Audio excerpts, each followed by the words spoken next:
Jirra jirtuu kabajamtootaa fi dhaggeeffattoota miidiyaa keenyaa kan taatan hundi keessan har'as immoo viidiyoo keenyaan kan nuti ilaallu kaameroota tooppii 5 ta'an namoota baay'ee biratti jaallatamanii fi akkasumas qulqullina olaanaa qabannee isiniif dhiyaannee jirra. Kanaaf viidiyoo keenya jalqabaa amma dhumaatti akka nu wajjiniin taatan isin affeerra. Egaa inni jalqaba irratti argamu Proocam X Lite jedhama. Proocam X Lite jettanii sarchii yoo gootan Google Play irratti bifa salphaa ta'een jalqaba irratti argattu jechuudha. Mee keessa galee isinitti agarsiisu. Egaa Proocam X Lite'n viidiyoofis ta'e kaameraadhaaf kan ooludha jechuudha. Jechuun koo footoofis kaasuudhaafis viidiyoo waraabuufis kan ooludha. Keessa isaa faankshinoota hedduutu jira. Bifa salphaa ta'een laayitii arreenji gochuu akka dandeessanitti bukkeedhuma irra isinii kaa'amee jira. Akkasumas kwaalitiin isaa qulqullina isaa jechuu kooti halluu isaa hundumaa bifa salphaa ta'een filachuu dandeessu. Warroota yuutuubaroota taatanii fi akkasumas immoo hojii biraa waa'ee viidiyoo wajjin wal qabatu footoo wajjin wal qabatu irratti warra hojjettan bifa salphaa ta'een silkii keessanii bilbila keessan irratti fe'attanii itti fayyadamuu dandeessuun isiniin jedha. Kanaaf aappiin jalqabaa Proocam X Lite jedhama. Inni lammaffaan immoo kaameraa X jedhama. Kaameraa X. Mee keessa galee isinitti agarsiisu. Egaa kaameraa X kunis viidiyoofis footoofis kan ooludha. Yeroo jalqaba bantan fuula akkas fakkaatu ofirraa qaba. Isa X goone keessaa baanu. Isa booddee kun faankshinoota akkas fakkaatan kan of keessaa qaba. Gaalaariin jira, kaameraan jira, akkasumas ediitiin gochuu ni dandeessu. Kaameraa qofaaf osoo hin taane kun ediitiidhaafis akka inni oolu asumaan isitti himuun barbaada. Mee kaameraa isaa isinitti agarsiisu. Egaa kana kan fayyadamtani yoo biyuutiidhaaf barbaadu ta'e akkasumas immoo isin viidiyoota gaggabaaboo hojjechuu jaallattu yoo ta'eef baay'ee isin fayyada jechuudha. Kanaaf namoota baay'ee biratti kan jaallatamedha. Footoodhaafis viidiyoofis kan oolu jechuudha. Kuni footoodhaaf yoo ta'u kun immoo viidiyoodhaaf oola jechuudha. Mee kanas dabarru. Egaa aappii kana itti fayyadamaa isiniin jedha. Warroota caalattuu viidiyoota gaggabaaboo hojjechuu jaallattan akkasumas immoo footoo babbareedaa hojjechuu warri barbaadan aappii isa kana fayyadamuu dandeessu. Aappiin sadaffaan immoo Open Kaameraa jedhama. Open Kaameraan kun footoofis viidiyoofis in oola. Garuu immoo biyuutiidhaaf miti kan itti fayyadamnu. Sababiidhuma viidiyoo qulqullina qabu baay'ee qulqulluu ta'eef kwaalitii olaanaa qabu yoo waraabuu barbaadan Open Kaameraa kana fayyadamuu ni dandeessu. Mee banee isinitti agarsiisu. Akkuma argitan faankshinoota baay'ee hin qabu. Bifa salphaa ta'een itti fayyadamuu dandeessu. Egaa footoowwan qulqullina qaban akkasumas viidiyoowwan qulqullina qaban waraabuu yoo barbaadan qofaaf itti fayyadamtu jechuudha. Egaa as kun viidiyootu jira.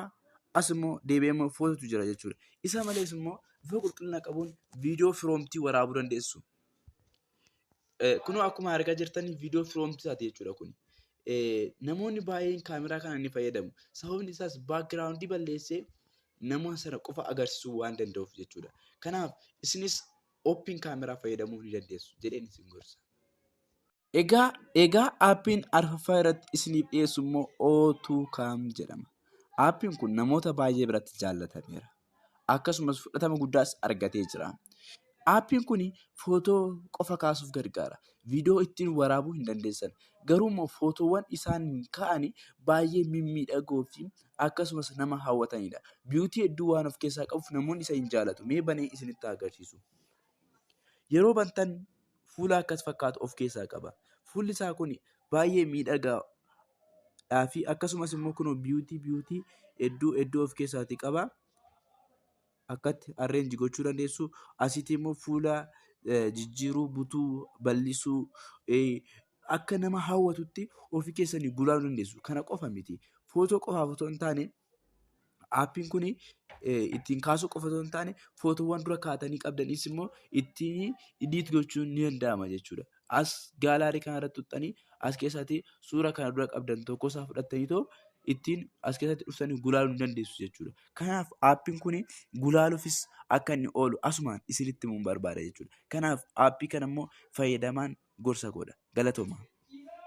Aappiin shanaffaanii fi aappiin baay'ee jaallatamaa akkasumas immoo baay'ee bayeessa jedhee ofii kootii kana filadhee fi of keessatti immoo viidiyoo waraabuu, footoo waraabuu fi footoo kaasuu fi akkasumas immoo gulaaluu of keessaatii qaba. Kanaaf aappii kana akka aappii guddaatti lakkaa'ama. Anis ofii kootii kaameraa kanan fayyadamaa jira.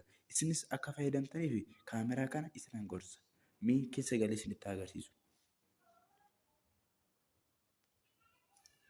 Egaa kaameraan kun of keessatti waan maal akka qabu isinitti agarsiisa.